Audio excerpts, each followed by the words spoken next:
Another edition of drama from the past. Yeah, this one's a little bit longer, and like stick with me here because it's poorly poorly scanned newspaper. But this is from The Sun, July 30th, 1884, out of New York. This is a crazy story. It could be a whole movie. I want to see that. It's titled "Wed the Actress Again." Dr. Yard, after a divorce from Pearl Eating, remarries her. This is crazy. A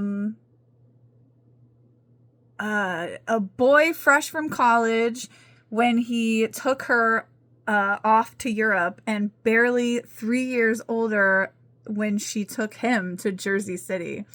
All right, you guys gotta stick. I love that people just like ate this up. Like in the 1884, they were just like, tell me all the drama. It's crazy. Pearl Eating of New York, actress, hurried into the publication office of The Sun one day in January 1881 and left an advertisement of her marriage to Joseph Watkins Yard of the city at London in May 1880. Of this city. They're both from New York.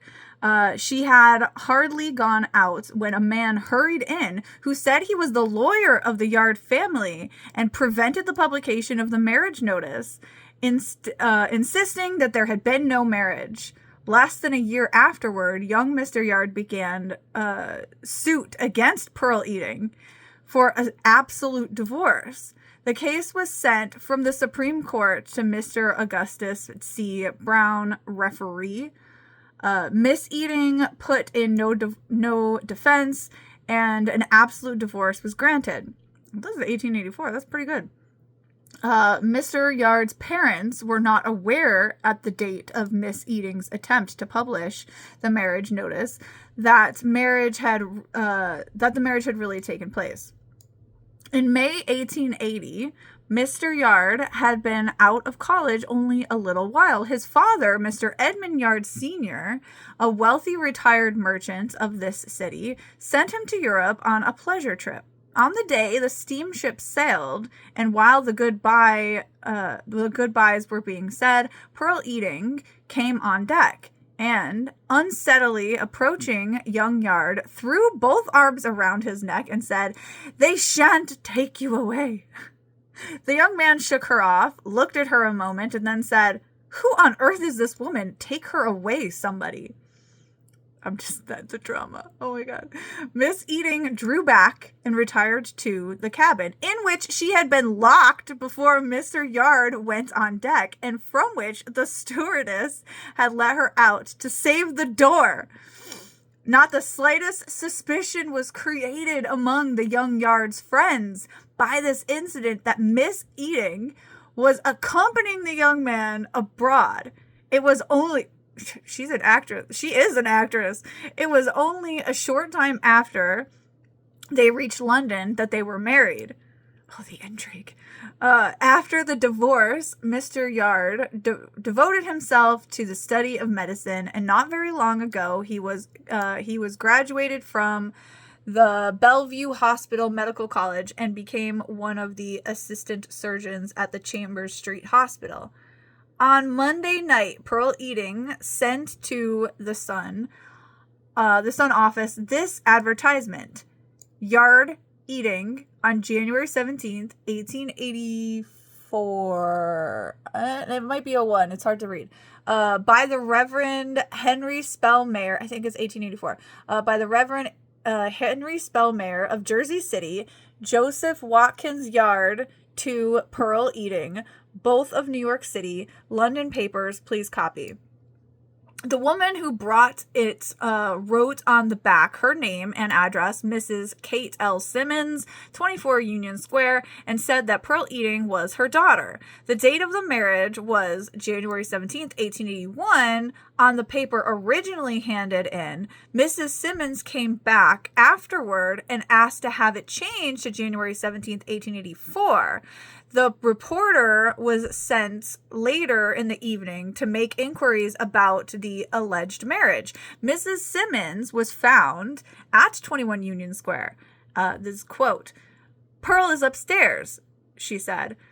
But she has just run a needle into her leg, and I don't think she can see anybody. I will go up and see. Oh my gosh, what is this? A sewing needle? Like, on purpose, by accident? I need to know. In a few moments, Mrs. Simmons came back and said that Pearl Eating couldn't see anybody. Quote, "She is married to Dr. Yard, though," Mrs. Simmons added. "You can rest assured of that. They were married in January last by the Reverend Henry Spellmare in a private home in Jersey City. Mr. Spellmare has moved now, though, and lives at 21 Fulton Street. Is it Fulton or Fulton? Doesn't matter. Newark. The marriage was private and has been kept quiet all this time on the young man's account. He didn't want it known, but I thought it was high time the girl had her rights, and today, when I got her consent, I went and put the advertisement into the papers. They live in this house. Pearl said to me just now, 'I'm going to die now with this needle in my leg anyhow, so don't put the advertisement in. I don't want to worry him.' But I think the advertisement ought to go in, and I hope it will." Again, got questions about the needle. Like, did she do it on purpose to, like, stop her mom from putting this advertisement? I need to know. I'm not going to find out. After just missing Dr. Yard, that was the end of the quote. After just missing Dr. Yard at the hospital, the reporter found him at 24 Union Square at 11 o'clock? I've never seen that, p.m. I am not married to Pearl Eating, said Dr. Yard. Yeah, because you're married to Pearl Yard. Like, let's be real here. I deny it emphatically. I received a telegram at the hospital asking me to come up and take a needle out of her leg. That is why I am here. I was married to her several years ago in Europe, but I was afterward divorced from her, and I have not been remarried to her, neither on January 17th last or on any other date.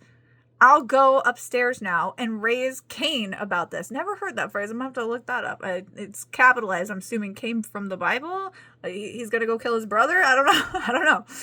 That was the end of the quote. The advertisement was withheld from publication in The Sun. In three other morning newspapers. Yeah, in 3 other morning newspapers, it was published. Yesterday, the Reverend Henry Spellmare of Central Methodist Church of Newark said, quote, "I remember marrying Dr. Yard and Pearl Eating in January last.